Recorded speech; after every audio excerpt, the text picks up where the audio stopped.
Can you use food to stop inflammation and beat autoimmunity and arthritis? I will tell you that you can. Hi, I'm Dr. Michael Yu. I'm a board-certified integrated rheumatologist and an arthritis patient as well. And I will tell you, food is very powerful and you can use it to squash inflammation. And I'm going to tell you the #1 food that I use almost on a daily basis to help beat inflammation. So keep watching. So the #1 food that is a high priority for me to help beat inflammation is cruciferous vegetables, which include broccoli, cauliflower, kale, Brussels sprouts, and bok choy as well. So why are these foods my favorite? Well, I will tell you based on personal experience and from a scientific perspective, these foods can help beat inflammation because it's anti-inflammatory and they contain a lot of different compounds, and we're going to go through the different scientific roles that it has to not only beat inflammation but help with detoxification as well. And you might have seen some of these names in your supplements also. If you haven't watched my video already, please watch the video on how I beat arthritis as a patient, because I was able to use food to squash my arthritis and I want to help you do the same as well. So what makes these vegetables so unique? The broccoli, the kale, the Brussels sprouts? Well, one of the vital nutrients in them is something called sulforaphane. You've probably seen sulforaphane in your supplements. They sell it at the grocery store and even on the internet. But what makes it so special? Now, I'll let you in on a secret. It has a couple of functions. Sulforaphane, #1, it activates something called an NRF2 pathway, also known as the NRF2 pathway. This is your antioxidant pathway, and every day you're bombarded by something called reactive oxygen species, which is inflammatory, but you need it to help with wounds, to help with fighting viruses and bacteria. But you don't want to overactivate reactive oxygen species. And some things that can trigger reactive oxygen species are such as pollution and other toxins in our environment. So how do we combat this? We use the antioxidant pathway to help bring this inflammation down through something called the NRF2 pathway, which is what sulforaphane has. Another pathway is something called the NF-kappa beta pathway.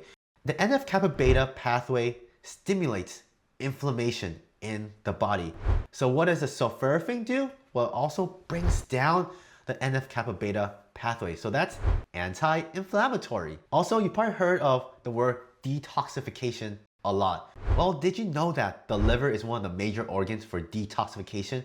And these vegetables, with the help of sulforaphane, can activate detoxification and help reduce and release those toxins that you're being exposed to on a daily basis. And finally, sulforaphane can also help with the mitochondria.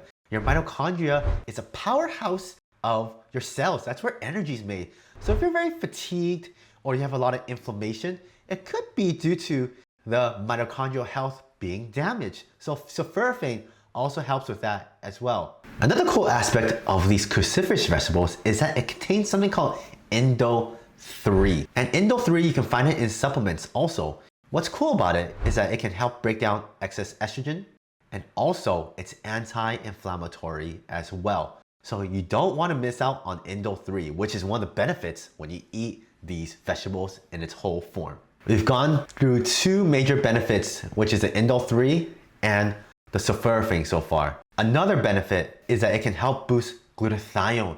You've probably heard of glutathione.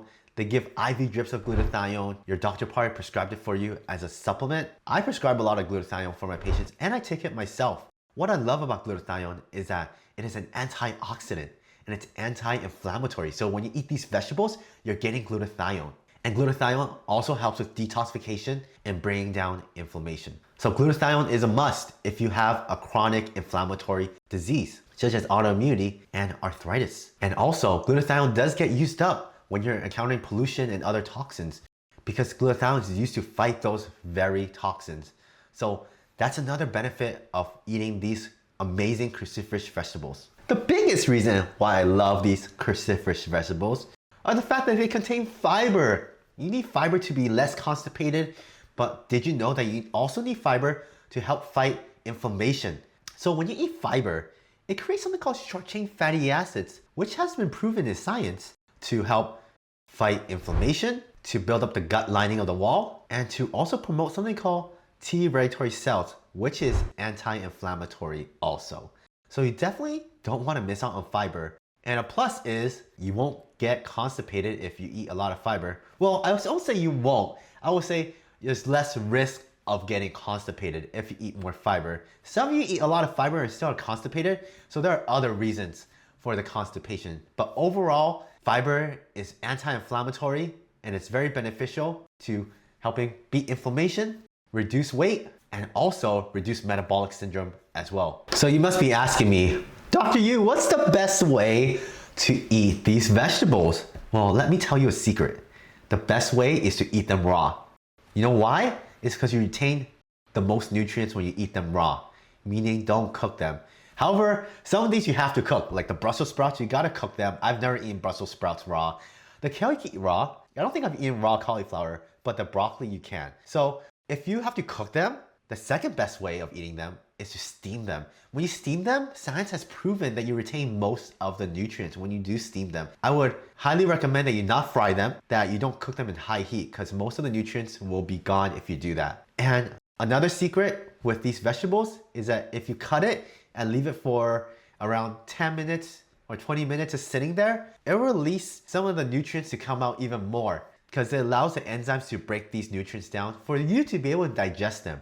So if you're watching till now, thank you so much. You just learned 2 new tips on how to eat these vegetables up to its maximum capacity. So if you're struggling with your chronic pain, fatigue, inflammation, you can eat like I do and eat these cruciferous vegetables to help keep your inflammation down. Of course, you want to talk to your doctor to see if it's suitable for you, but for most people, it is, because it's very healthy. So if you learned something new in this video, please hit the like button and subscribe to my channel so I can get the word out to more people just like you that need this information. And also comment below how you eat your cruciferous vegetables in your broccoli, your kale, your Brussels sprouts, and cauliflower, and bok choy. I'm Asian, so I love bok choy. And if there's any recipes that you want to share with the audience, then let me know and comment below as well. If you want to find me in my clinic, I'm located at drlifestyle.org, where you can see me through telemedicine and in person in Southern California. And also, you can listen to my podcast called Autoimmune Alchemy, where I go into the deep science and talk about clinical stories of chronic inflammatory diseases and integrative medicine as well. And don't forget to visit my website and sign up for my newsletter so you can stay up to date on scientific information and on what I'm doing and where I'm speaking. And of course, there's educational courses on there as well. All right, it's good talking to you guys. See you guys next time.